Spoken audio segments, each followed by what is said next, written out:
देश में पुरानी पेंशन बहाली को लेकर बहस छिड़ी है। सरकारी कर्मचारी संगठन केंद्र पर लगातार दबाव बनाए हुए हैं कि उन्हें गारंटीकृत पुरानी पेंशन ही चाहिए।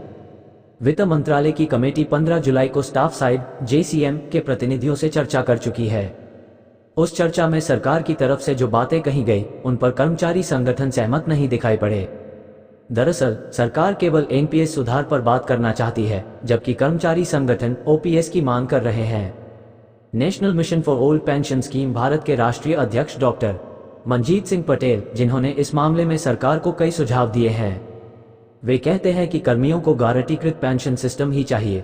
उन्होंने सरकार को वह फॉर्मूला भी सुझाया था कि किस तरह से सरकार NPS को OPS में बदल सकती है। पटेल कहते हैं कि अगर NPS में OPS वाले सारे फायदे मिल रहे हैं तो नाम से कोई मतलब नहीं है, पेंशन स्कीम का कोई भी नाम रखा जा सकता है। उन्होंने सरकार को एक ऐसा सुझाव दिया है जिसमें NPS को OPS में बदलकर केंद्र सरकार हर साल 1 लाख करोड़ रुपए के राजस्व की वापसी कर सकती है। बतौर डॉक्टर मंजीत पटेल, सरकार पर आर्थिक बोझ को कम करने और पेंशन के लिए मार्केट से व्यवस्था करने के उद्देश्य से 1 जनवरी 2004 से पुरानी पेंशन व्यवस्था को त्याग कर नेशनल पेंशन सिस्टम को अमल में लाया गया था। पश्चिम बंगाल को छोड़कर सभी राज्यों में अलग अलग समय पर इस नई पेंशन व्यवस्था को लागू कर दिया गया।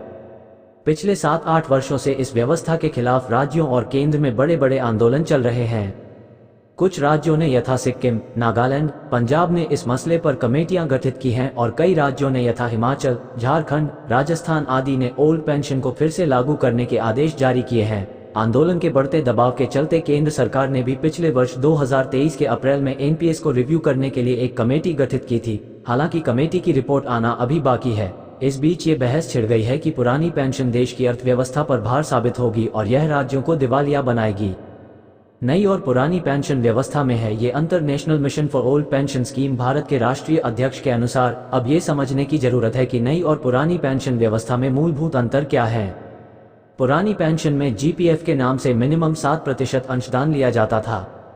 इसे कर्मचारी अपनी मर्जी से बेसिक सैलरी के बराबर कटा सकता था। इस हिस्से पर सरकार ब्याज की गारंटी देती थी। कर्मचारी अपनी सुविधानुसार ये पैसा निकाल सकता था। सेवानिवृत्ति पर यह पूरा पैसा उसको एकमुश्त मिल जाता था। सेवानिवृत्ति पर उसे अंतिम सैलरी का 50% पेंशन के रूप में अलग से हर महीने मिलता था। ये पैसा DA के कारण बढ़ता रहता था। पे कमीशन का लाभ भी पेंशनर को मिलता था। अब जो व्यवस्था की गई है उसमें GPF की तरह ही लेकिन 10% CPF के रूप में कटौती की जाती है। सरकार भी अपनी तरफ से 10% के मुकाबले 14% का अंशदान देती है।